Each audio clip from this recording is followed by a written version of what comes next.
Shallallahu Alaihi Wasallam. Nah, sebenarnya Bapak Ibu, orang-orang Yahudi mereka sudah mempersiapkan persenjataan untuk memerangi kaum muslimin. Mereka menunggu pasukan muslim lemah karena kurangnya pasukan. Akan tetapi ternyata kaum muslimin justru malah sebaliknya, jumlahnya semakin bertambah terus bertambah, sehingga mereka pun nyalinya ciut. Mereka tidak berani untuk menyerang pasukan atau kaum muslimin secara langsung, sehingga mereka 20 pemuda mereka berangkat ke Makkah. Mereka menghasut orang-orang Quraisy untuk berkoalisi menyerang kaum muslimin. Akhirnya kaum Quraisy pun singkat cerita mereka juga sepakat, kemudian mereka beranjak ke Bani Ghatafan untuk mencari pasukan koalisi lebih banyak, dan akhirnya pada saat itu terkumpul sebanyak 10.000 pasukan musuh yang menuju kota Madinah. Dan ketika Rasulullah mendengar bahwa pasukan koalisi sudah mendekati kota Madinah, kemudian Rasulullah mengumpulkan para sahabat untuk berembuk mengenai strategi yang akan diambil untuk menghadapi pasukan musuh. Nah, akhirnya dari sekian banyak ide, ternyata Salman Al-Farisi mengajukan, "Ya Rasulullah, di tempat saya dulu ya Rasulullah. Jika kami kedatangan musuh sudah datang, kami menggali parit ya Rasulullah di sekitar tempat kami agar pasukan musuh tidak bisa masuk ke dalam daerah kami." Nah, kemudian ide ini diambil oleh Rasulullah SAW, dan ternyata Bapak Ibu, ide ini belum pernah diterapkan di Jazirah Arab, sehingga pasukan musuh tidak menyangka mengenai strategi yang akan diambil oleh kaum muslimin. Nah, kemudian Bapak Ibu, Rasulullah menginstruksikan kepada para sahabat, sekitar 1.000 sahabat menggali parit di sekitar Masjid Khandaq yang akan kita kunjungi. Nah, banyak kejadian yang insya Allah ceritanya banyak Bapak Ibu dengar, salah satunya dari sahabat Jabir. Jadi Rasulullah, para sahabat karena kelaparan, jadi perut mereka diganjal dengan batu. Kemudian mereka menghampiri Rasulullah, "Ya Rasulullah, perut kami kelaparan, perut kami diganjal dengan batu." Kemudian Rasulullah diam, tidak menjawab, dan beliau mengangkat baju beliau, dan ternyata Bapak Ibu, perut Rasulullah ternyata diganjal dengan 2 batu. Jika sahabat yang lain hanya dengan 1 batu, Rasulullah malah dengan 2 batu. Artinya Rasulullah jauh lebih lapar daripada mereka. Nah, kemudian sahabat Jabir yang melihat kondisi ini, kemudian beliau pulang, diam-diam beliau pulang. Sahabat Jabir bertanya kepada istrinya, "Apa yang ada di rumah?" Kemudian istrinya menjawab, "Ada 1 kambing dan juga beberapa gandum." Nah, kemudian sahabat Jabir mengatakan untuk menyiapkan makanan untuk Rasulullah SAW. Kambingnya disembelih, kemudian gandumnya dibuat roti. Nah, setelah selesai, nah ini di depan kita Bapak Ibu, ini Masjid Khandaq atau Sab'atul Masajid. Nah, disinilah lokasi tempat penggalian parit untuk menghalau pasukan dari orang-orang Quraisy dan juga Yahudi dan Bani Ghatafan, dan juga kabilah-kabilah lain yang ikut serta menyerang kota Madinatul Munawwarah. Dan juga ada masjid-masjid kecil Bapak Ibu, ada di bawah kelihatan sebelah kiri dan juga di atas. Oleh sebab itu kenapa dinamakan Sab'atul Masajid atau Masjid 7. Akan tetapi di Madinah ini Masjid Fatimah. Tapi ulama-ulama Saudi atau ulama-ulama ahli sejarah mengatakan bahwa masjid ini tidak layak untuk dinisbatkan kepada Sayyidah Fatimah putri Rasulullah SAW, karena beliau tidak pernah membangun masjid di sekitar area sini. Walaupun namanya adalah Masjid Fatimah, mungkin sosok Fatimah lain yang lahir jauh setelah Sayyidah Fatimah putri Rasulullah SAW. Nah, kemudian lanjut Bapak Ibu, setelah makanan sudah dihidangkan, sudah siap, kemudian sahabat Jabir datang menghampiri Rasulullah SAW. Beliau berbisik, "Ya Rasulullah, di rumahku istriku sudah menyiapkan makanan ya Rasulullah, dan tapi karena makanannya sedikit ya Rasulullah, tidak cukup untuk semua sahabat.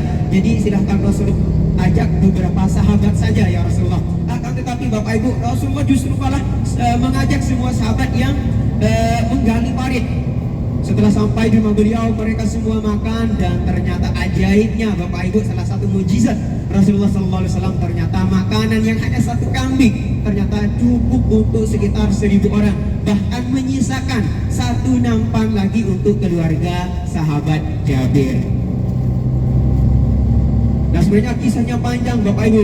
Kalau Bapak Ibu mendengar cerita bahwa saat penggalian parit ada batu, sahabat tidak kuat, tidak mampu untuk mengangkat batu ini. Kemudian Rasulullah datang dan ada percikan api ketika Rasulullah mengangkat batu tersebut, dan kemudian Rasulullah mengatakan bahwa kelak Konstantinopel akan dibebaskan. Dan sebaik-baik tentara adalah tentara yang ikut serta dalam pasukan yang membebaskan Konstantinopel. Dan di depan kita Bapak Ibu ini Masjid Qiblatain atau masjid dengan dua arah kiblat. Nah, kenapa dua kiblat? Karena Bapak Ibu ketika awal Rasulullah hijrah, Rasulullah diperintahkan oleh Allah Subhanahu wa taala salatnya menghadap ke utara, ke Baitul Maqdis. Bukan ke Ka'bah tapi ke Baitul Maqdis. Nah, tujuannya apa? Karena yang tinggal di kota Madinah bukan hanya orang-orang Arab, tetapi juga ada orang-orang Yahudi, di mana kiblah mereka adalah Baitul Maqdis, agar mereka lebih mudah menerima ajakan Islam. Akan tetapi Bapak Ibu, ternyata kenyataan yang dialami oleh Rasulullah justru malah diejek oleh orang-orang Yahudi. Mereka mengatakan Muhammad beratnya sama dengan kita, akan tetapi syariatnya berbeda dengan kita, kata mereka. Rasulullah terus diejek. Kemudian Rasulullah ketika datang malaikat Jibril, Rasulullah mengatakan kepada malaikat Jibril, ya Jibril, sebenarnya aku lebih suka jika arah kiblah dialihkan ke Ka'bah yang merupakan kiblah yang aku sukai, yang aku cintai, kata Rasulullah SAW. Kemudian malaikat Jibril mengatakan, ya Muhammad, aku ini hanya seorang hamba, mintalah kepada Tuhanmu. Kemudian setelah itu Rasulullah senantiasa berdoa agar arah kiblah diubah dari Baitul Maqdis diubah ke Ka'bah. Kemudian Bapak Ibu, pada saat Rasulullah suatu hari Rasulullah melaksanakan sholat di masjid yang tadi, kemudian sholat zuhur, kemudian 2 rakaat pertama masih menghadap ke utara, ke Baitul Maqdis. Nah, di pertengahan sholat zuhur tadi datanglah malaikat Jibril membawa wahyu, qad nara taqalluba wajhika fis sama' falanuwalliyannaka qiblatan tardaha fawalli wajhaka syatral masjidil haram, dan lain sebagainya. Ada pada juz 3 Al-Baqarah. Silakan Bapak Ibu nanti dilihat, dicek. Nah, kemudian karena malaikat Jibril turun, kemudian Rasulullah membalikkan badan. Yang 2 rakaat pertama menghadap ke utara, kemudian Rasulullah berbalik menghadap ke selatan. Oleh sebab itu kenapa dinamakan Masjid Qiblatain? Karena pada satu sholat ada mengarah ke 2 arah kiblat, yaitu 2 rakaat pertama menghadap ke utara, ke Baitul Maqdis, kemudian 2 rakaat terakhir menghadap ke selatan. Nah, kemudian Bapak Ibu, setelah terjadi turunnya ayat tersebut atau pengalihan arah kiblat tersebut, kemudian orang-orang Yahudi, beberapa orang Yahudi datang menghampiri Rasulullah. Yaqulu sufaha'u minan nasi ma wallahum an qiblatihim allati kanu 'alaiha. Mereka mengatakan, ya Muhammad, ubahlah lagi arah kiblahmu ke Baitul Maqdis. Jika engkau melakukan hal itu, kami akan ikut agamamu, kata mereka. Akan tetapi Rasulullah sudah tahu bahwa ucapan mereka adalah bohong, dan mereka mengatakan itu agar Rasulullah mengalihkan arah kiblat ke arah Baitul Maqdis. Jika itu dilakukan, mereka tidak akan mengikuti agama Rasulullah Sallallahu Alaihi Wasallam.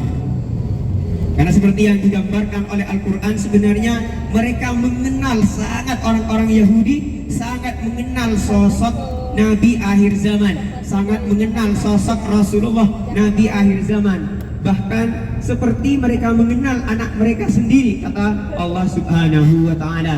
Karena memang dalam kitab malam sebelumnya Rasulullah bermimpi pedang beliau retak dan ternak kedatangan musuh. Nah, akhirnya Rasulullah ikut suara terbangnya. Kemudian beliau memakai baju perang beliau, zirah beliau. Akan tetapi raut wajah Rasulullah tidak menampakkan kesenangan tentang strategi yang diambil. Nah, hal ini dilihat oleh beberapa sahabat. Kemudian mereka mengatakan kepada Rasulullah, ya Rasulullah, jika engkau kurang berkenan dengan taktik ini, mari kita tunggu saja mereka di kota Madinah. Ini jawaban Rasulullah, tidaklah seorang Rasul jika sudah memakai baju perang, baju tirah, pantang untuk kembali lagi. Akhirnya strategi dilanjutkan meskipun bertentangan dengan keinginan Rasulullah Sallallahu Alaihi Wasallam. Nah, singkat cerita Bapak Ibu, kemudian Rasulullah memilih membagi pasukan menjadi 3, yaitu pasukan Muhajirin, kemudian pasukan dari kabilah Aus, kemudian pasukan dari kabilah Khazraj. Nah, kemudian Rasulullah memilih sebanyak 50 ahli pemanah, dan beliau menempatkan sebanyak 50 ahli pemanah tadi di sebuah bukit kecil di depan Jabal Uhud. Rasulullah berpesan bahwa apapun yang terjadi, mereka jangan sampai, mereka tidak boleh turun dari bukit, mau pasukan menang ataupun kalah. Rasulullah juga berpesan agar pasukan kavaleri atau pasukan berkuda untuk dihalau, jangan sampai mendekati pasukan muslimin dengan cara dipanah dari atas bukit, karena mereka merupakan benteng utama pertahanan pasukan muslimin. Oleh sebab itu Rasulullah berpesan agar mereka jangan sampai turun dari bukit apapun yang terjadi, karena mereka merupakan benteng utama pertahanan pasukan muslimin. Nah, pada awalnya Bapak Ibu, peperangan Uhud dimenangkan oleh kaum muslimin. Pasukan musuh kocar kacir. Nah, perbandingannya dari pasukan musuh sebanyak 3.000, dari pasukan muslimin awalnya sebanyak 1.000. Akan tetapi di perjalanan ternyata sebanyak 300 pasukan munafik membelot dan kembali ke kota Madinatul Munawwarah. Jadi pasukan muslimin hanya menyisakan 700 pasukan melawan 3.000 pasukan, dan ternyata dimenangkan oleh kaum muslimin karena taktik jitu yang diambil oleh Rasulullah SAW. Dan pada saat itu Bapak Ibu, ketika mereka menang, nah kemudian ternyata sebagian besar dari ahli pemanah yang 50 orang, mereka turun dari bukit karena mereka merasa menang, karena mereka merasa peperangan sudah berakhir. Nah, ketika mereka turun, kemudian kejadian ini dilihat oleh Khalid bin Walid yang pada saat itu masih kafir dan memimpin pasukan kavaleri atau pasukan berkuda. Nah, kemudian Khalid bin Walid yang melihat benteng utama pertahanan kaum muslimin, mereka sudah turun dari bukit sebagian besar. Akhirnya Khalid bin Walid memutar balik pasukannya dan menyerang pasukan muslimin dari belakang. Dan yang menjadi pusat serangan adalah Rasulullah Sallallahu Alaihi Wasallam. Tujuannya, jika Rasulullah tumbang, maka otomatis pasukan akan melemah karena pemimpin mereka sudah tumbang. Dan Bapak Ibu, beberapa orang, ada sekitar 5 orang dari kaum Ansor dan 2 orang dari kaum Muhajirin yang ada di samping Rasulullah Sallallahu Alaihi Wasallam, mereka gugur karena melindungi Rasulullah Sallallahu Alaihi Wasallam.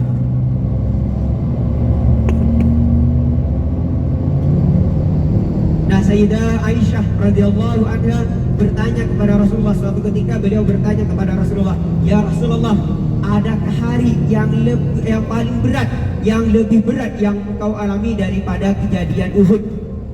Jadi di Uhud salah satu kejadian yang berat yang dialami oleh Rasulullah. Kemudian Rasulullah menjawab bahwa ada, yaitu ketika Rasulullah berdakwah ke kota Taif yang kemarin kita jelaskan.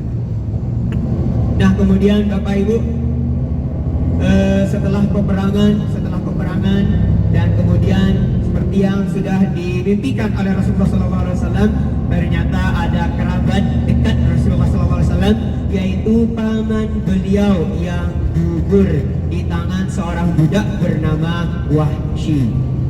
Nah, Wahsy ini Bapak Ibu diminta dan dibayar oleh seorang perempuan namanya Hindun, yang orang tuanya, saudaranya, dan pamannya, paman si Hindun ini gugur dalam perang Badar, sehingga ia meminta Wahsy untuk ikut perang Uhud, dan misinya hanya satu, yaitu membunuh Hamzah, paman Rasulullah SAW. Jika Hamzah sudah gugur, tugasnya sudah selesai.